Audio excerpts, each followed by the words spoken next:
This is the Patriots Drive Podcast. We are all Patriots. Where we discuss, analyze, and answer questions to all things happening in the NFL and with our New England Patriots. Now, here's your host, Cole Kelly.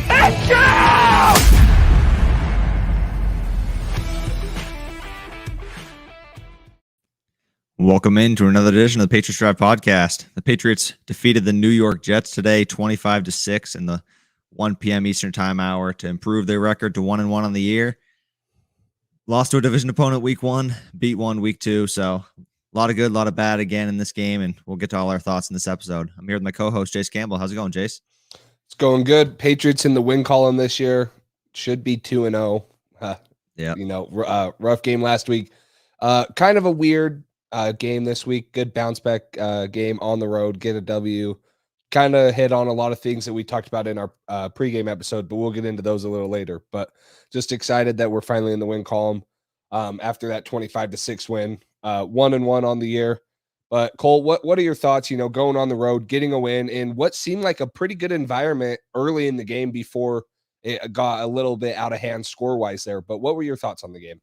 Yeah, I think it was great for us to get some experience in that stadium. The crowd was definitely into it. They were loud, and that was Mac Jones and a lot of our guys' first taste of loud NFL away crowds in quite a while. So it was good to have people back in the stands, fans in the stands, even if it was away, even if it was the away team and they weren't supporting us. I think that is a great learning experience for not only Mac, but a lot of guys on the team to keep building chemistry with this offense that's added a lot of new pieces. So I thought that was good to be in that environment. And yeah, I mean, it's always good to win a division game. You never know how they're going to go sometimes because division games are always closer than you expect. But yeah, it's good to see they handled this game well and beat the Jets like we thought they should have, if just because the Jets, haven't been that great recently. But yeah, it was good to see them take care of business and not let them really stick around, hang around like we talked about last game, getting out to an early lead, getting some turnovers, winning the turnover battle. All that stuff was good. But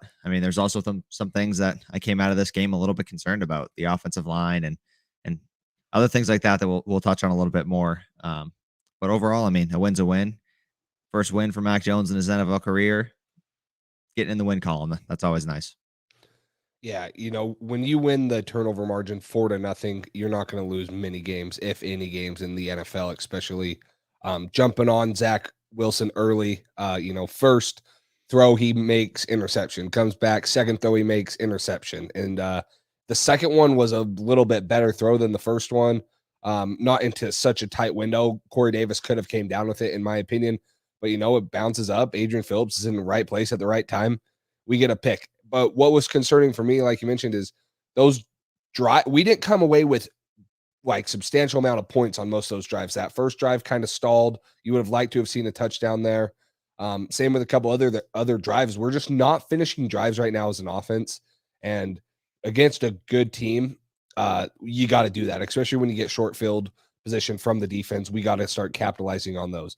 But, it was, for me, a classic thing of what we talked about where you go out, you go on the road. Bill Belichick's great against rookie quarterbacks. He confused him. We got pressure on him. He looked lost at times, and I'm a big Zach Wilson fan, so it pained me to see him struggle that bad. But then again, I'm like, that's just what Bill does. Like, that's like nothing out of the ordinary against rookie quarterbacks. Maybe 4 is a little excessive than we've seen in the past, numbers wise, but he makes a lot of rookie quarterbacks look that lost in the games that he plays against them. So just great coaching, great defensive play overall. But yeah, offensive side of the ball, there's some improvements to be made. Yeah, I think I agree with pretty much everything you said there. It was good to see Belichick still has his touch, even with a lot of new pieces. Rookie quarterback, 4 interceptions, and a lot of them pretty early, 3 in the first half, 1 later. Just a dominant performance by the secondary, holding Wilson to those numbers for interceptions and to touchdown to interception ratio. So yeah, it was good to see that this defense played pretty well in that aspect and held them to 6 points, which is always nice. If your defense does that good of a job and holds the other team to 6 points, you're not going to lose many games, especially when that comes on 4 turnovers. You get 4 more chances than they do to score points in the NFL. You're going to be winning quite a few games like that. So Yeah, it was great to see the defense jump all over him and really capitalize on the opportunity that they were given by Wilson throwing a couple balls up and not making the best throws a couple times, but also a couple balls getting tipped in the air and stuff. So it was good to see the defense capitalize on that. Yeah, just big things. Mac Jones still yet to throw an interception.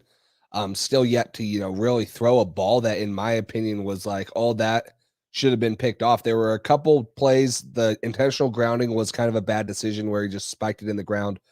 Made it a little difficult field goal for Nick Folk, but he hits it. Good to see Nick Folk, just set a Patriots record, 33 consecutive field goals made. He'll probably be in one of our goods when we get there, so we can talk on him a little more. But, there's just a little bit, you see parts of Mac Jones being a rookie, and, it's nothing that we didn't expect. As good as he's looked, he's going to have plays like that. The first play of the Miami game, he has this play.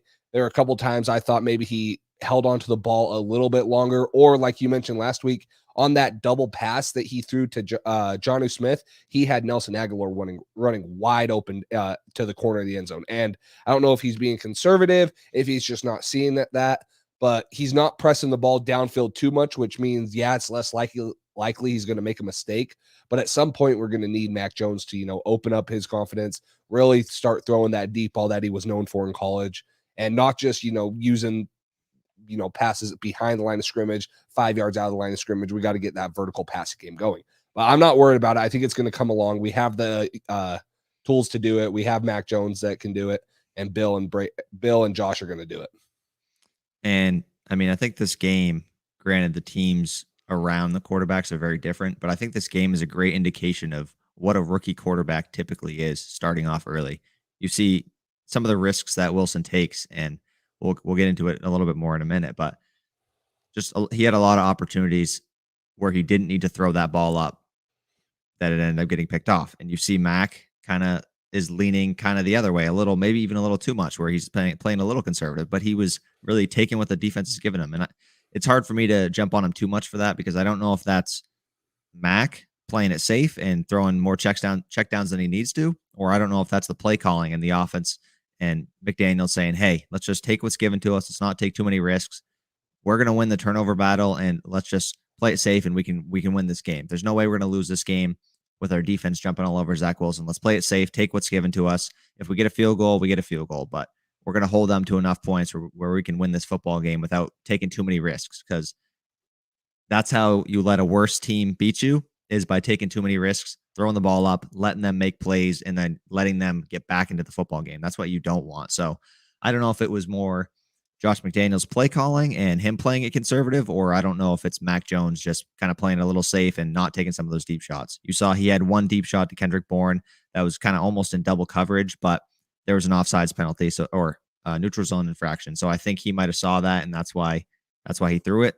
But yeah, we haven't really seen him take too many deep shots, but in that short to intermediate game, he's been lights out.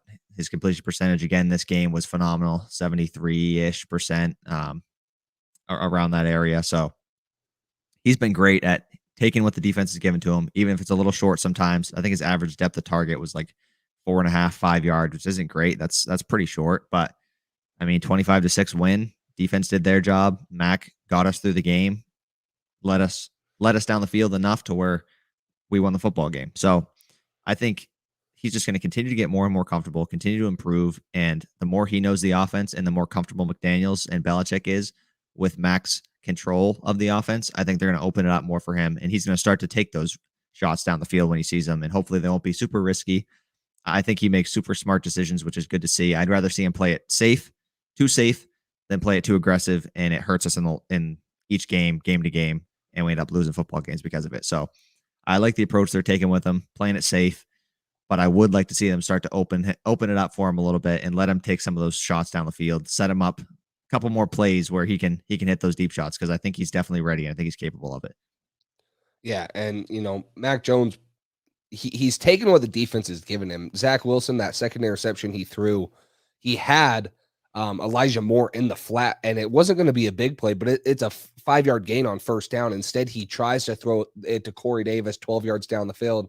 a little bit, high and away from the body, which still could have been caught, like I mentioned, but goes off his hands, goes right up to Adrian Phillips. But Mac Jones is taking what the defense gives him. He's not flashy as of right now. There were still some great throws in there. He had one down the sideline to, I believe, Aguilar. And it was like one of those things where it's like, wow, like that. I want to see him do that more because he can do that more. It's just he's not doing it as much. I don't know if it's play calling or what, like you mentioned. But like looking at the other rookie quarterbacks, Justin Fields threw an interception. Trevor Lawrence had 2 interceptions. Zach Wilson obviously had 4. So these guys, they're doing what rookies are expected to do, and they're struggling at times, and they're turning the ball over, but Mac Jones isn't, and that's put New England in a chance to win. If it wasn't for the 2 fumbles against Miami, New England would have 0 turnovers as of right now through 2 weeks, and we probably would have won that Miami game without it. So he's not turning the ball over. He's not the reason we're losing games right now. He's just not also making those flashy plays. Yeah, and this is what you're just talking about with Elijah Moore in the flat, wide open. This is something that watching the Carolina Panthers game and watching some film before we played the Jets, Zach Wilson doesn't like throwing the ball short. He doesn't like taking what the defense gives him. He likes taking big shots down the field and making explosive plays. It's great when he makes the play, but it leads to a lot of turnovers, especially when you're in over your head and you don't really know what you're doing yet.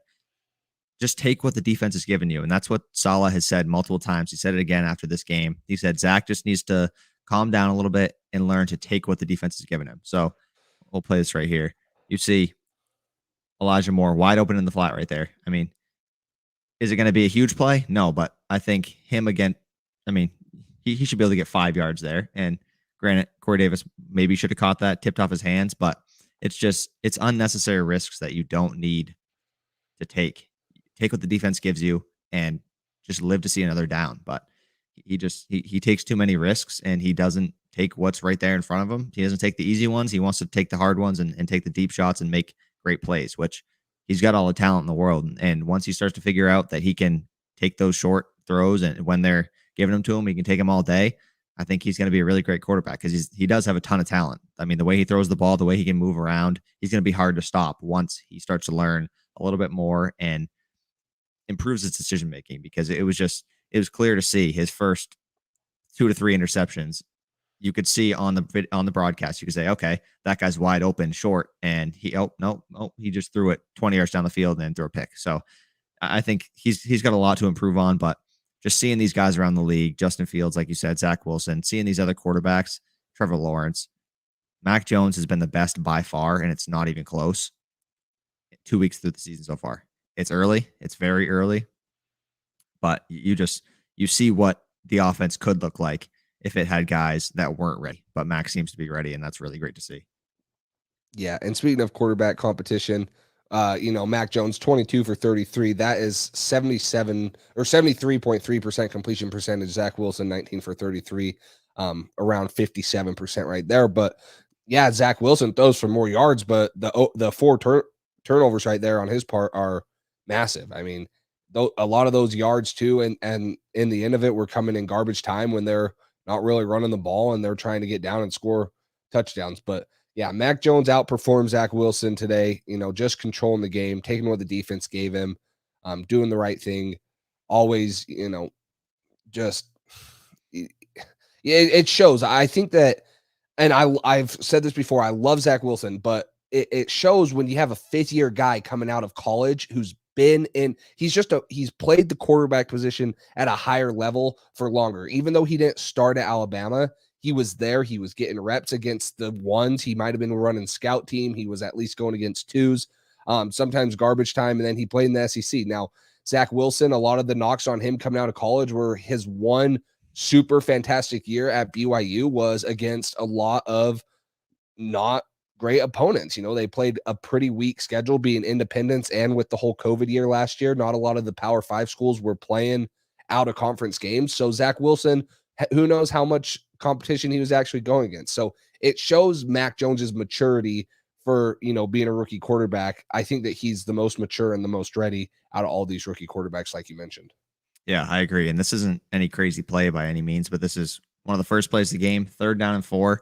This is taking what's given to you. Just knowing the situation, knowing where you are in the game, where the sticks are, and how many yards you need to pick up, and not doing anything too crazy. Mac just quick drop back.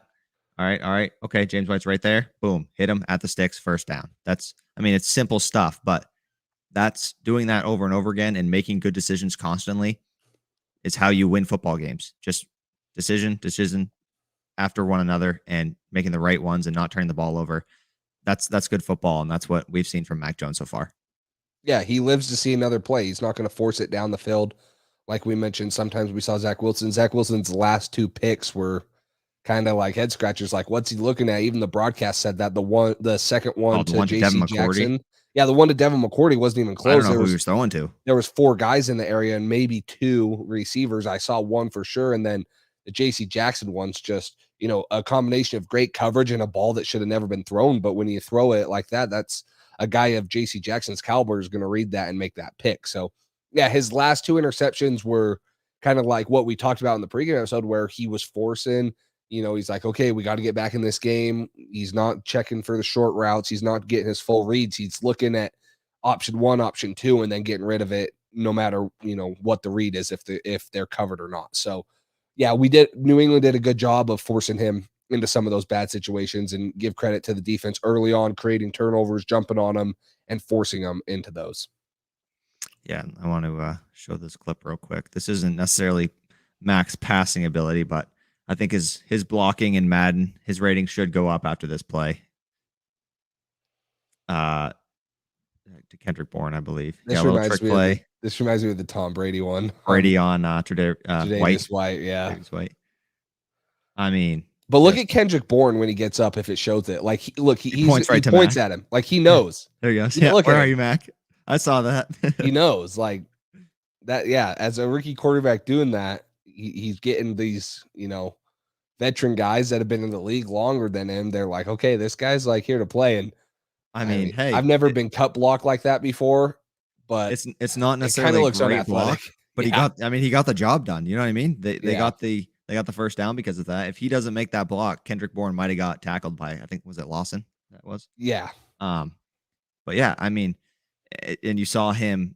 I don't know. I love his mentality, and seeing him. The more I see him every game with his teammates, other stuff like that. You saw on that Damien Harris run that you'll show. He was right there. He ran down the field 40 yards to catch up to Damien Harris and help push him in the end zone. And Damien Harris said after in his post-game press conference, he said, I heard Mac gave me a little boost. I hadn't seen that, but he was like, yeah, he's like, I love Mac. I love that. He did that. I love Mac, but I hope he never does that again because we need him. So it's just, I mean, he always wants to be involved. He was asked about it after. He was like, yeah, maybe I shouldn't do that next time. But he's like, my teammates were down there, and my job is to do whatever I can do to help this team score. And I thought I saw an opportunity to maybe help out there. And I mean, he took it. He tried to help push him in the end zone. Granted, he probably didn't do too much, but I mean, he got in the end zone, and it's just good to see. I love his mentality. I love seeing stuff like that from him. And I think he's just gaining more and more respect every week from his teammates, veterans, wide receivers. I mean, he seems like a guy who's really going to take on a big leadership role, even as a rookie. He's constantly learning. But I mean, he hasn't been perfect by any means. I mean, I don't want to say he's been 100% perfect as a rookie. Like we just talked about, he's made his fair share of mistakes. That Miami game, that first play, the intentional grounding wasn't smart, especially knowing the situation where you want a field goal, and then that back Nick Folk up to like a 49-yard field goal or 50-something yard field goal. So it did make it a lot tougher. And then he put the ball on the ground again this game. He got sacked and lost the ball, but Yasir Durant was right there to pick it up. So that was good. But yeah, I mean, he's made his rookie mistakes, but he's made far less mistakes and far less critical mistakes than all the other rookies around the league that we've seen. So that's good to see. Yeah, that's my one thing on Mac so far is just seems like sometimes, and not often, but the sacks that he has taken, he's choked on the ball a little bit, and it's given time. You got to get the ball out in under 4, maybe 5 seconds in the NFL, or it's a good pass rush is going to get to you. And you've seen that a couple times where he's just kind of choking on the ball, maybe looking to throw it downfield, actually not pulling the trigger, or it's just good coverage, and he's a little indecisive whether to scramble and run. And get the ball out or what to do. So that's been my only thing so far, but that's just going to come with time. Like you're going to get that eternal clock for the NFL in a quarterback's head where, he's going to be back there. He's going to be like, okay, like I can feel pressure coming from my backside. I got to, move up, slide around. So that's going to come. I'm not worried about it. It's just like you mentioned, he's not perfect. He hasn't been playing perfect ball. If he was playing perfect ball, he'd have a couple touchdowns in there. And, we'd probably have won this game by 30 because realistically we could have won it by 30. And that's kind of one thing that I don't know how much that's on Mac, how much that's on the offense in general, but our red zone offense has been one of the downfalls of this team so far. We can move the ball down the field pretty well, but then we get inside the 20, inside the red zone, or even inside like the 30, 35. And the offense just seems to start to slow down a little bit. Once we get in that red zone, you got to capitalize on points. You don't get opportunities all the time to be inside the 20, 10-yard line. So that's one thing that I think this team really needs to improve on to take it the level, to take the team to the next level. But I mean, it's a win's a win. We put 26, 25 points on the board. That's great. But you'd like to see us capitalize a little bit better off the 4 turnovers and score in the red zone. It's just, especially against this Jets secondary that was not that great. I wish we could have seen more deep shots down the field. I really thought we would. But, I mean, it almost seemed like we had more success against Miami's secondary on a couple longer throws than we did against the Jets, which is, I mean, that's ridiculous. The Jets secondary is troubling. It's not great, but I mean, you got to give the Jets defensive line credit. They put pressure on Mac. They got past our offensive line. He was sacked a couple times, and they forced a couple quick throws by him to where he hit his checkdowns or did different stuff like that. But yeah, it's just the red zone. I think that's what this team needs to do. This offense needs to do to get to the next level in the offense in the NFL. Yep. Well, let's get into our good, bad, and the injured right now. Something that we do every post-game show. The good players, the bad players, and the injured ones. Also, it doesn't have to be players. It can be, a group or certain things. But Cole, let's start off with you. What are some goods that you saw from this game? My first guy on the good list is James White. I mean, so far he's been really, really good this year. I mean, first 2 games, he's been great. He's been Mac's security blanket, and he's been creating after the catch, and that's great to see. James White is kind of back to what he was when he was with Tom Brady. You saw him struggle last year with Cam Newton, but I mean, you can't really blame him because he just wasn't targeted that often. But I want to pull up this clip real quick of James White. It's just one of his plays that he made. It was a nice play on a little screen pass, just creating after the catch. Just gives Mac a nice, easy throw right there. Follows his blocks, gets down the field, gets all the way to the other side of the field, to the 45. He's just. Oh, and Cole might have left. Cole might have lagged out of this one, but. Oops. There you go. hit leave instead of unshare. Yeah, that's exactly that's what good. happened. No, but continue. Yeah, no, but James White, he's been great so far this year, and it's good to see him and Mac building a little connection, and Mac knowing, hey, I got James White here in the flat, or also on blitz pickup. James White's been great. He's been picking up the blitz. Last game in Miami, I noticed it more than this game, but he was one of our best guys blocking in the past game. So I've been really impressed with what he's done so far, and he's definitely contributed in a big way to this team. Yeah, James White, just a veteran in the system, a guy that's going to come in and do it right all the time. He's going to set the example when he's on the field. It was good to see him get a little bit touches rushing the ball, 5 for 20, and then that touchdown. So if you put that in the back of defensive minds, if he's in and he's not just a pass catching threat, but he's also a rushing threat, that's going to make this offense a lot more versatile. And I liked what I saw from him. He wouldn't be my number one option to run the ball, obviously, with Damien Harris in the backfield. But we saw some things from him where he's a smaller back. He can get through some of those holes. He can make guys miss. They call him Sweet Feet for a reason. I love that nickname. He's a good guy in open field. He's hard to tackle. So yeah, I was very impressed with James White today. And it reminded me of, the vintage Brady James White days, whether it was James White, Shane Vereen, Danny Woodhead, guys like that, where we're giving the ball to them in space with blockers ahead of them, and we're letting them go win. And James White was taking advantage of it fully today. Yeah. So I've really, really like what I've seen from him so far in the pass game and the run game. He hasn't been bad in the run game. He averaged 4 yards a carry today. That's not bad. It's pretty solid, but he's definitely more of a weapon in the pass game and just being able to block, being able to create after the catch. And I mean, he knows this offense so well. I mean, better than probably anybody in this offense currently. Mac Jones was talking about it in his postgame presser. He said, if I'm struggling in the huddle with a call or I'm messing something up, James White is right there and he's, yep, this is the call. And he knows what he's supposed to be saying. And he knows all the different things about each play. So it's great to have a guy with that much knowledge with a rookie quarterback. He's right there by his side, helping him along the way. So I've been really impressed with what I've seen from James White, and it's good to see him back to his old ways. Yeah, it's always good to see, former Patriots coming back, or not former, but, veteran Patriots coming back and doing those things that led us to so many Super Bowls. James White was a key part of that. Atlanta one, key part of the Rams one, and other playoff runs. So I had him on my good list. Another guy I had was Juwan Bentley. The graphic going along the bottom mentions it: 9 tackles, 7 solo tackles.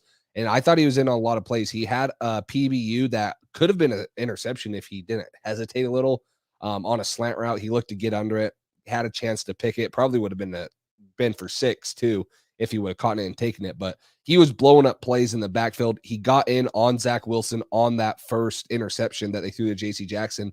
Just kind of was, I don't know if he was spying or what, but he kind of sits at the line of scrimmage for a little. And once all the offensive linemen declare who they're going, he shoots the gap and goes and takes it. And I'll pull that clip up right here. And it forces Zach Wilson to throw it earlier than he wanted to into tight coverage where obviously JC Jackson was, and they get the tip, and then JC Jackson comes down with the pass. So it was good to see Juwan Bentley coming out and doing good things right here. But here it is right here. You see him circled here. Offensive line pretty much one-on-one with guys, and he's just going to shoot it right here. Zach Wilson's either going to have to take a sack or get rid of it like he does, and then it's all on the secondary right there. And that's hustle for me, effort, wanting the ball more than Corey Davis wanted it.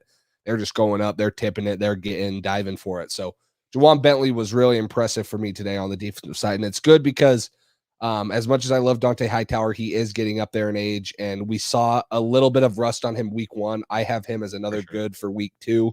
But Juwan Bentley stepping up, especially without Kyle Van Noy today, was huge.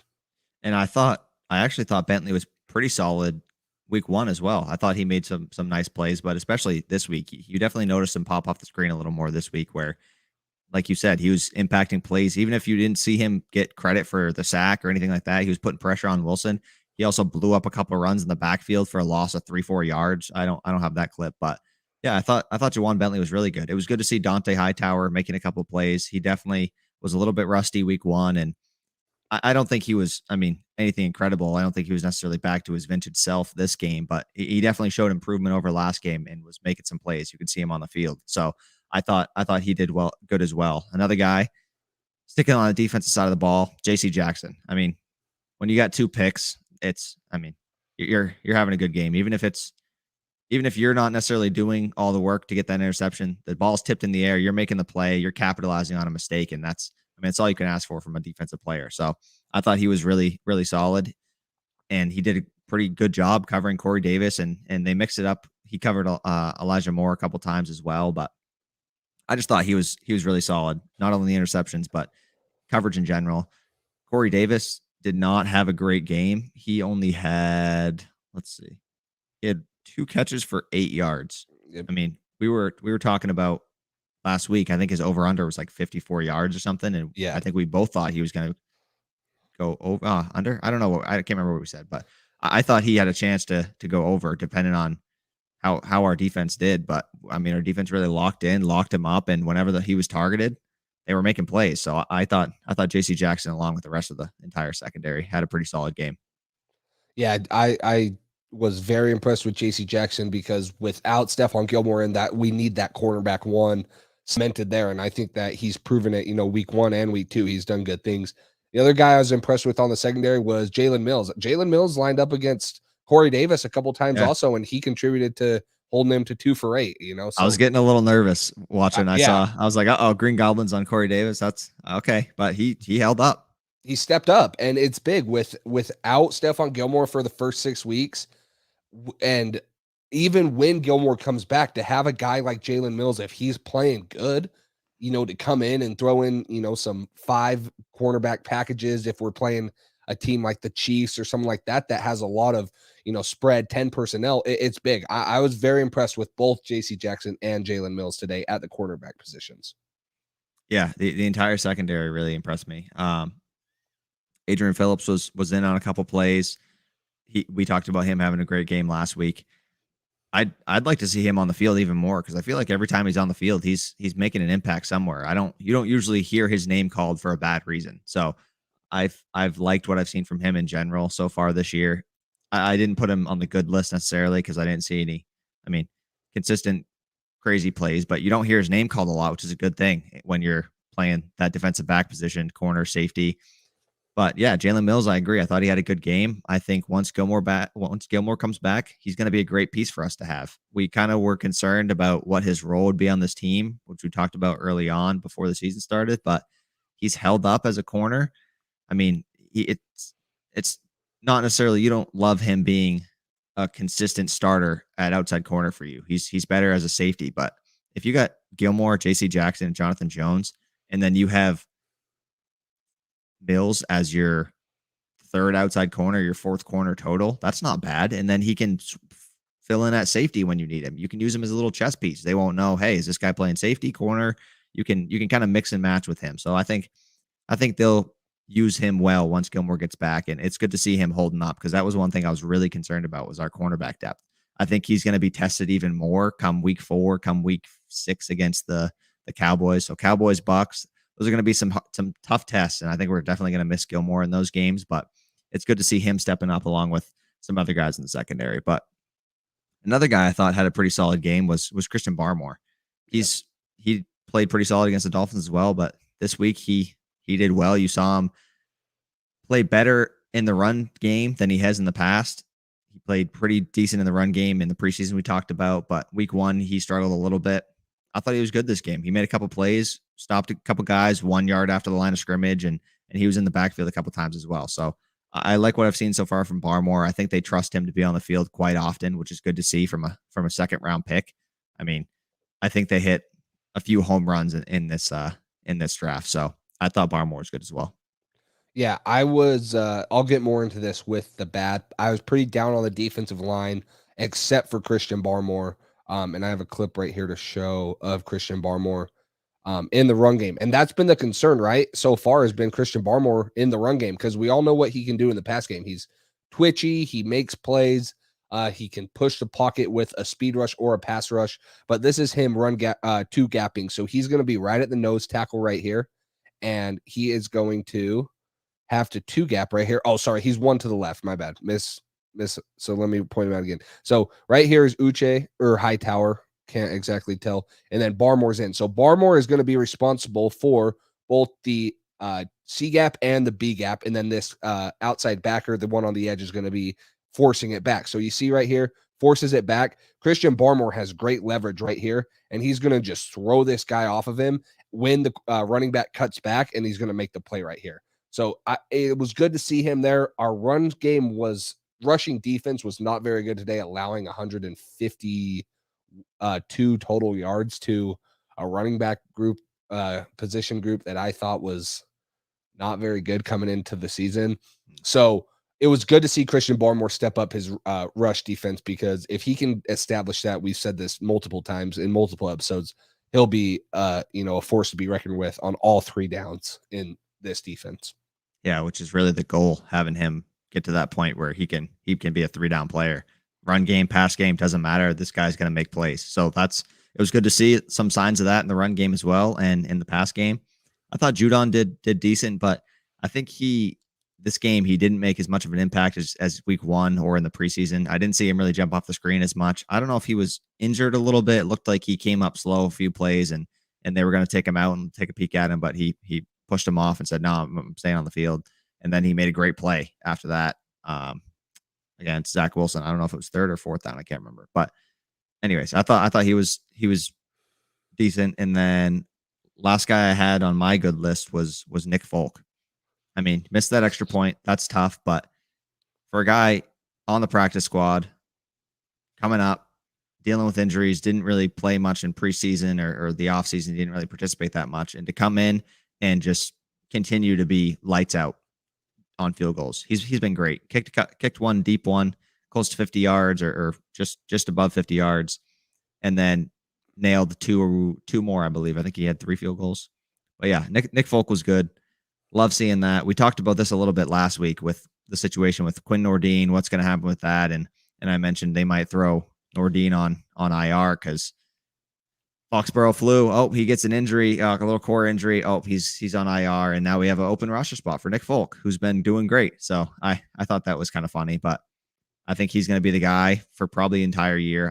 I think this is probably all right, Nordine, you're going to stay on IR. Your core is really bothering you, so you're going to be on IR the entire year, and then we'll give you time to improve and be ready to go next year. So it's good to see Nick Folk be lights out. I think he just extended the Patriots all-time record for consecutive field goals made. He just beat Gostowski's record of 31 in a row. So that's great to see. He's just been Mr. Consistent over the past year and a half. Yeah, and it's good to have those reliable field goal kickers. We saw in a couple games early in week 1 and week 2, the Vikings, they couldn't hit a field goal. They lost the game this week to Arizona. You had Dallas, whose kicker did hit a field goal, and they win the game on, with 3 seconds left. So, having a good kicker like that, especially when you're not finishing drives like New England has been, is huge. You got to come away with some sort of points. Yes, touchdowns over field goals any day, but if you have to choose, you got to get some points, especially in the red zone. So having a guy that's reliable like that has been good to see. Nick Folk like that. And then the last guy for me is Damien Harris. Just off of his run alone, this was a good play. This might have been the best play of the day. I think it set the tone for us. Here it's going to be right here. Damien Harris is going to take it. It's a 31-yard run on 2nd and 1, and it's still a relatively close game, but you see he wiggles through there. I heard the broadcast say 7 combined missed tackles on here, and then as you mentioned, there's Mac Jones coming in right at the end. Love that. Getting the final push in, but you'll see it from a different angle. But it was just, it was impressive. It was pure effort, and you could tell he wanted it because of what had happened last week. It was a great bounce back. You see this right here. There's not much of a hole right here. Like if you're looking at this, you're like, where the heck does he go? But when you run it, he makes a guy miss in the hole, makes another guy miss, hurdles guys, and then 5 missed tackles, keeps his balance, gets in there, fighting for yards. David Andrews, Mac Jones, Jacoby Myers push him in. So that was the play of the day for me.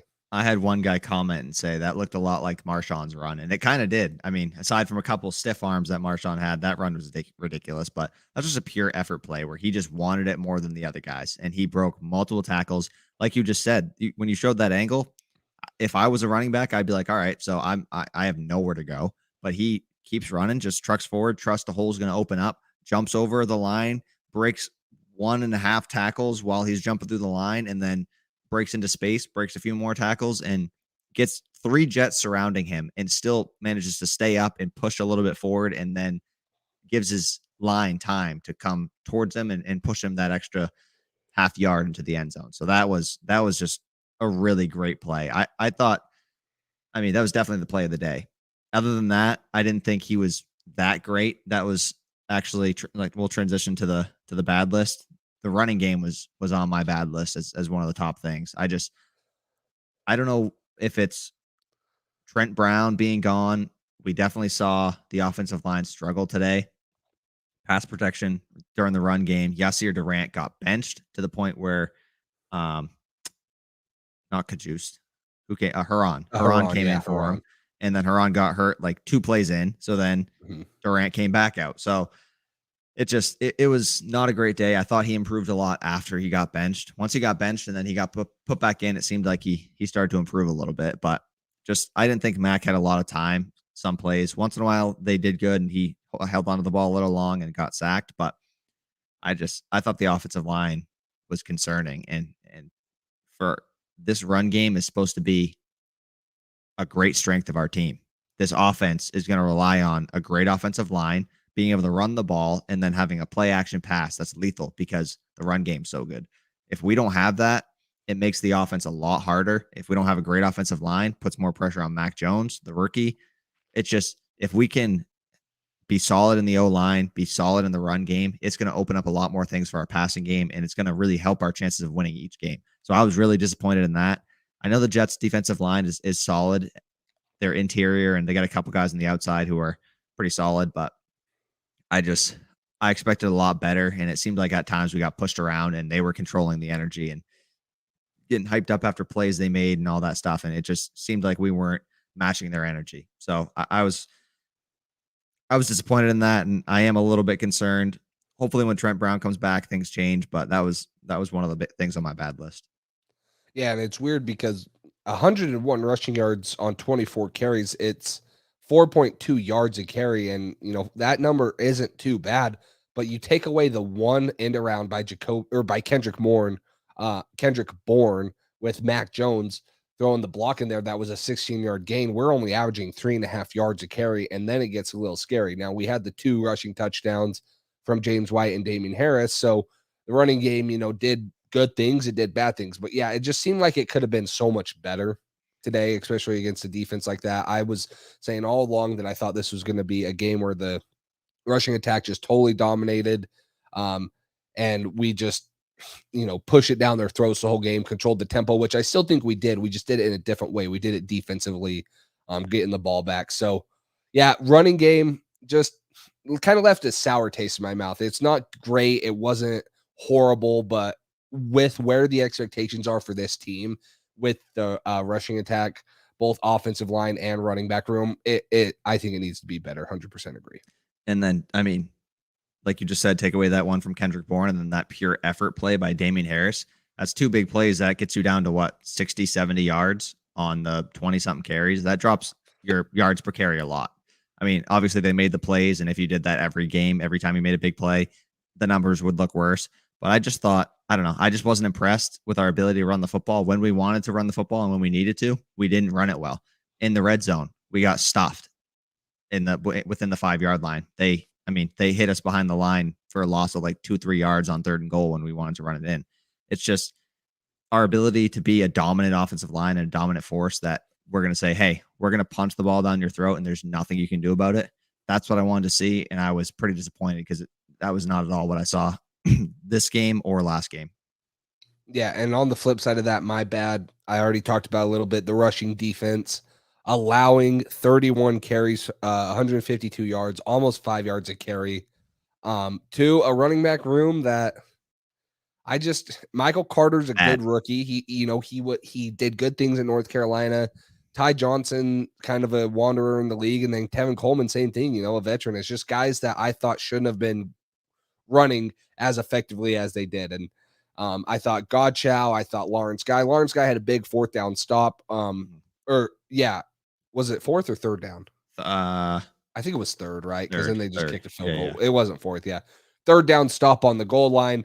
So there were individual plays that were good, but all around the defensive line, it was a concern last year. We went out and we addressed it, getting Barmore, getting Godchow, getting a couple other guys, and I just didn't think that front 7 did enough to stop the running game today, and it's got to improve, especially week 3, week 4, because you're going to start facing, especially against Brady, if they're rushing attacks going, that's scary because it's just going to suck up the linebackers, and then Gronk's going to be running scotch-free down the middle like he did at Foxborough for the last 10 years in a Patriots jersey, but now he's going to be doing it against the Patriots, and no one wants to see that. So, yeah, they got to figure that out. They got to start reestablishing the line of scrimmage, getting some knockback, and I think getting Kyle Van Noy back will also help that. I think it will as well, but that's a bigger concern of mine than the offensive line. I think once we get Trent Brown back, things are going to solidify themselves quite a bit, and he could be back as soon as next week. So I'm not that concerned yet with the offensive ability to rush the ball and the offensive line and protection and stuff, but I am concerned with the defensive line, the ability to stop the run. The Jets' run game is not impressive at all. That offensive line is not good at all, especially missing Mekhi Becton. There is no excuse for you to allow 5 yards per carry to this Jets run game, this Jets run attack. It's terrible. It's not good at all. You've picked off their quarterback 4 times. You continue to allow them to move the ball by just running the ball down your throat. When it was embarrassing, honestly. I was very disappointed in our ability to stop the run. all the offseason acquisitions we had, you should be able to do better than this. I mean, we got Godjaw. Barmore did pretty solid. I don't want to hate on him too much, but he wasn't impressive. Lawrence Guy, just I figured as a collective unit with Hightower back, Juwan Bentley, all these guys, they made a few plays here and there to stuff them behind the line of scrimmage, but it seemed like the Jets could run at will. They ran almost every play for one stretch of the game, and they were getting first down after first down after first down. It's like, come on, this was like the best they were moving the ball, and it was just running the ball consistently. So I was really disappointed in that. We didn't stop the run well against Miami when it counted either. That run game is not great. That offensive line is not great. We face the Cowboys. That offensive line is disgusting. If we can't stop Jets run game with their offensive line and their running back group, I don't know how we're going to have any chance against Zeke in that offensive line or Derrick Henry when we play the Titans. It is concerning. So hopefully it's just getting some rust off and getting building some chemistry together. But that's one thing that I really am concerned about. And it's tough to see. I expected better from this defensive front seven with all the improvements we made. They've done good so far getting pressure on the quarterback. They've done good making plays here and there, but overall I expected more from them, and I was pretty disappointed in what I saw so far. How's it going, Pats football? Yeah, hey, what's up, Pats football? How you doing? Yeah, I totally agree. There's going to be a lot better offensive lines that we're going to face, so that defensive line's got to figure it out. I think that they will. I hope that they will, for the defensive sake, and it doesn't turn into, a continuing issue like it did last year. But that was something for me. The other thing for me that I had on my bad was our offensive third down conversion percentage. We were 3 for 12 on third downs. That's not going to get it done. That's against a good defense. That's got to be higher. That's got to be close to 60% to be like a good effective day. And I thought our defensive effort on third down was phenomenal too, but it all comes back to this. This game was a classic example of the Patriots defense.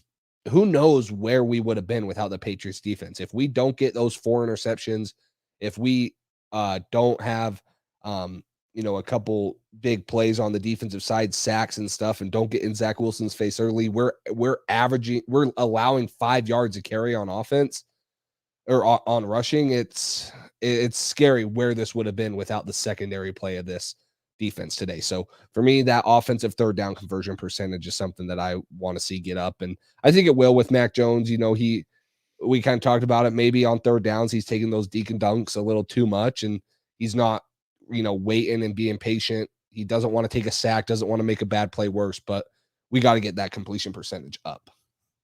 Yeah. And just going back really quickly to the defensive line, it was so frustrating because watching this defensive line last year and there's nothing more frustrating than seeing a team consistently be able to just run the ball every single play and gain yards with no hesitation. Just boom, boom, boom, boom, 4 or 5 yards, 8, 10.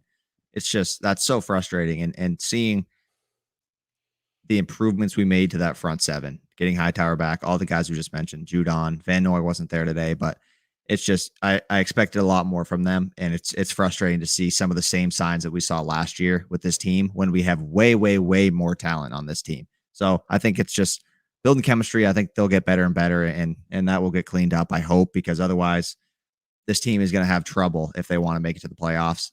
A team is just going to say, okay, we can run on this team with it. We can run the ball every play if we want to, and they can't stop it. They'll make a play here and there, but overall, I don't want to see that. I don't want to see this team get into a situation where teams can just run every play on them and just have success. That's frustrating. But yeah, going back to what you just said, third down efficiency, it was great the first game. It was really, really good the first game against Miami. Wasn't that great this game, 3 for 12, like you mentioned. That's not good.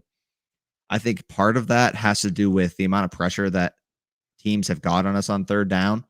Mac handled it really well last game, but this game, they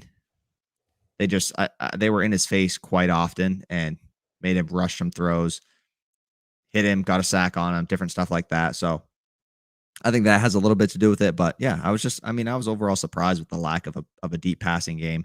That wasn't on my bad list, but it probably should have been. The lack of explosive plays, I expected we'd have some against this Jets secondary. This Jets team is just not a great team. Their defense did solid against the Panthers. And if you look at it now, the Panthers just beat the Saints today, and the Jets almost beat the Panthers. So their defense isn't bad necessarily, but their secondary is not good. So if you get any time in the pocket, our receivers should be able to create enough separation to have a couple big plays at least. You see almost every team, no matter how bad they are, have a couple explosive plays per game. And we just really haven't had any of those besides maybe that one to Aguilar against Miami. But I expected we'd have a couple of those today against the Jets. And that was one thing that we talked about on the pregame show. Hey, we should be able to get a couple deep shots. We should be able to run the ball, set a play action, hit a couple deep shots on this secondary. But we really didn't see much of that, which I was a little bit disappointed in. Yeah, it's just there's things that we got to get improve on, and it's going to happen with Bill Belichick. We're not reaching our peak right now. We're not peaking super early. We're seeing improvements we need to be made, and I feel like we regressed a little bit offensively from week 1 to week 2, like we've said here constantly. But it's nothing to panic about. Like, we still won. Patriots fans, like, be happy we won, right? We're 1-1. We have a division win on the road. Yeah, it was against the Jets, but Mac Jones said it in his press conference. He's like, winning in the NFL is tough. Like, you can't take it for granted. So it was big. I'm happy with what we saw from certain players. I think there's position groups that need to improve. But once we get this team, coming together and playing their best ball, I really do think sky's the limit. In a couple years, sky's the limit for sure. Once we get these young guys like experience. But this year, I think the ceiling is very, very high. It's just a matter of if we reach that and when we reach that. And I also think the flow of the game kind of contributed to that as well. Once we got to the point where we had 4 interceptions and we were winning by almost 20, I think at that point, it's like, okay, we don't need to take these deep shots. We don't need to try to create big explosive plays. We can run the ball and chip for first downs, run the clock down, and there we go. And that's what we did, and it worked. We didn't run the ball great, but we made enough plays to still win the game by 19 points. Division game on the road. No wins are free in the NFL. Every win is tough. Doesn't matter, especially in the division. Even if it's a bad team, even if it's the Jets who had the second overall pick, they have a great young quarterback. Didn't play great today, but once he gets more talent around him, more time in the pocket, different stuff like that, and starts to learn when he should take those simple throws and not risk it down the field, he's going to be a great quarterback someday in the NFL. But it's just, I think overall, it's 2 games. We really don't know what this team is yet. It's hard to tell. We've seen flashes of different things. A little concerned about the ability to stop the run on defense. A little concerned about our red zone offense. Other than that, it's hard to not be excited. We're 1-1. We should be 2-0. We could have been 2-0, but it looks like we found a guy that's going to be the quarterback of the future for the next 10, 15 years. And that's, there's no way you can't be excited about that. This kid has been great. And this offense probably isn't going to hit its peak this year until week 13, week 14. After the bye, probably week 14 to 15. That's when this team is probably going to start to really put things together. It's a rookie quarterback. He's only going to get better from here. I don't see any way he can get worse from where he is today. He's just going to continue to improve, make good decisions, learn the playbook, learn the offense, know what he needs to do. And with the work ethic he's shown and he has, and his film study, his nonstop being in the playbook, all this different stuff, this kid is just going to continue to improve. And I'm excited to see what he has and what this team has in the future for us, because it's going to be exciting to watch. Yeah, I'm excited to see the progression that this team keeps hitting. And we're going to start playing, tough teams. And it's going to be good for Mac Jones. It might be tough to watch at times, watching the Bucs game, watching the Cowboys game. Cowboys offense looks good. Like, there might be some things that are tough to watch as Patriots fans, but the guys are going to grow. I don't know if anyone realistically thinks the Patriots have like a great chance of making or winning the Super Bowl this year. Yeah. This year is like, hey, let's get experience under our belts. Like, I personally think, and I know you said it, and a lot of Patriots fans do, like, playoffs are realistic. Like, we're not being unrealistic by saying the playoffs are in sight for us. But other than that, it would be an overachieving year, and it would be great to see. But I just don't know how realistic that's happening. So there's going to be bumps in the road. We saw a little bit today, even against a bad Jets defense with the offense, where there's things it's got to improve, and it's going to happen. Mac Jones he's a hard worker. I saw him one time after a third down incompletion where he was rolling left, and he tries to get Hunter Henry to come back and kind of throws it a yard short. And, he said some word. He said some words that we won't repeat on here, but you could tell he was frustrated. Like, he's a competitor. He wants to win. He wants to do good. So Mac Jones will figure it out. The offense, the defense will figure it out. Bill Belichick will help them and make them figure it out. So we're in a good spot right now. We're 1-1, nothing to complain about, things to improve on for sure. But that's the good and the bad for me. And then unless you have anything else, there's really only one injury, right? It was Justin Herron. Yeah, he went out of the game with, I think you said, an ankle injury. Ankle injury. Yeah. So, I mean, we don't have any timetable yet on that. We'll update you next podcast if we have anything on that. But I mean, it didn't seem like anything serious. He was out the rest of the game, and Yasir Durant finished the game after he started. But yeah, I mean, just kind of going back on what you just said about that. I think if this team makes the playoffs and plays a couple competitive games, plays one competitive game against a good team, or even wins a game. I mean, this is a team you're not going to want to play in the playoffs. Nobody wants to play Bill Belichick in the playoffs. So if we make it to the playoffs, I can see this team making some noise. And if we win one game in the playoffs, that's going to be a win of a season for me, in my eyes. Making the playoffs, getting maximum experience, getting this team some more chemistry and experience of a game in the playoffs, and maybe winning a game. I mean, that's a win for me. Obviously, I want to see this team go to the Super Bowl and win it, but keeping expectations realistic, if this team does that, makes the playoffs, makes some noise, that's a huge win for me, because this team is only going to go up and up and up the next 4 years.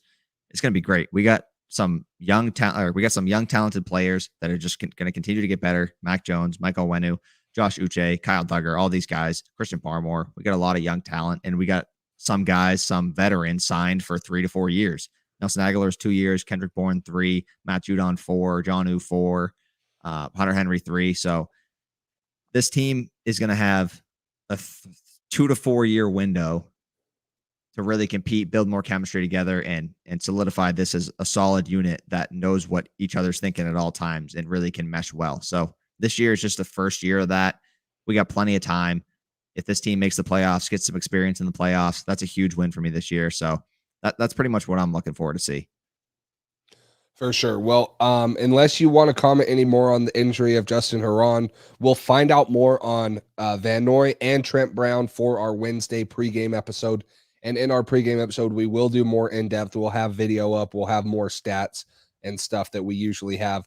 But we just want to get our instant reaction right here on the postgame episode. We'll get more to you on Wednesday, both of this game and of the game against the Saints. But I was just looking at the line, just interested. New England opens up as a 2.5-point favorite, over under set at 43.5 at home against New Orleans, who kind of came back down to earth today after an amazing week one from both Jameis Winston and the team defeating the Packers. But it's going to be a good one. We'll get more into that one on Wednesday. But Cole, I'll have you take us out.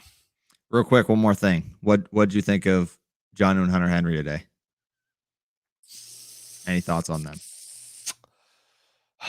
It's tough because I think that how the tight ends play is how the offense plays. I really think that if the tight ends are catching good passes, it's because catching a lot of passes, it's because the run game's going well.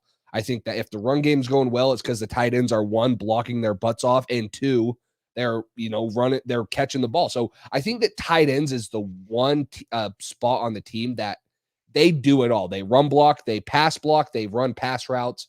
They do a lot of things in the offensive scheme of things. So I'm at the same point of today where I was with the tight ends as I am with the offense, where they got to be better. If we want to make the playoffs and we want to, get a win in the playoffs, they've got to be better. But there's nothing to hang our heads on. Hunter Henry had a great catch down the middle, a good pass by Mac Jones.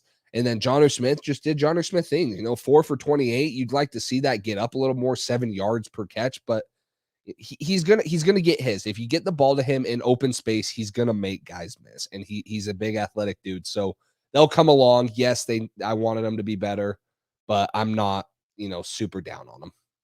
Yeah, Hunter Henry, two catches for 42 yards. I thought they were both decent. I think it's not what we expected, but it's pretty early in the process, so I'm not concerned at all. Jonnu, they're looking to get him the ball, and I think that's exciting because he's going to make plays. It's going to happen eventually. I think just give him time, give the tight ends time to build chemistry together with this offense, the run game, the O-line. We haven't had multiple games in a row yet, to even watch, but multiple games in a row where everybody's healthy and can build chemistry together, the O-line, tight ends, all that stuff. It looked like Hunter Henry came up a little slow on that second catch. Hopefully he didn't re-aggravate that shoulder or anything like that. Hopefully everybody's healthy. I know we said Huron, and then other than that, yeah, the Saints, that line seems like it's pretty even with about a 3-point advantage usually for being the home team. So that's going to be a tough game. The Saints team, I really don't know what that team is either. Mm-hmm. They just smacked the Packers 38-3, and then they just lost to the Panthers today pretty handedly. So that team seems like it's been up and down so far, and we'll see how they are week 3 in Foxborough. But yeah, we're going to try to do episodes Wednesdays and Sundays now after the game, depending on what time the game is and when the game is. We're going to try to keep it more consistent for you guys and do Wednesday night episode, pre-game show for previewing the opponent for Sunday, and then Sunday night post-game show like we're doing tonight here. Wednesday, we'll probably have some film to break down. Hopefully the All-22 is out and we can go over some specific plays and show you guys a little more in-depth on how Mac did, how the defense did, all that stuff. But we'll update you guys then if we have anything on Kyle Van Noy, Trent Brown, all those guys. We still haven't heard anything about Van Noy, what that injury is. It says throat. No idea what that could be. No, I mean, no reporters even have any insight or any ideas on what that could be. So we'll let you know when we have more information on that. But yeah, until then, subscribe, turn on notifications, all that stuff. But we'll see you guys next time. Thanks for listening to this edition of the Patriots Drive podcast. Follow us on social media to stay up to date with all things New England Patriots. Make sure you tune in to the next episode and check out patriotsdrive.com for more great content. We're on to Cincinnati.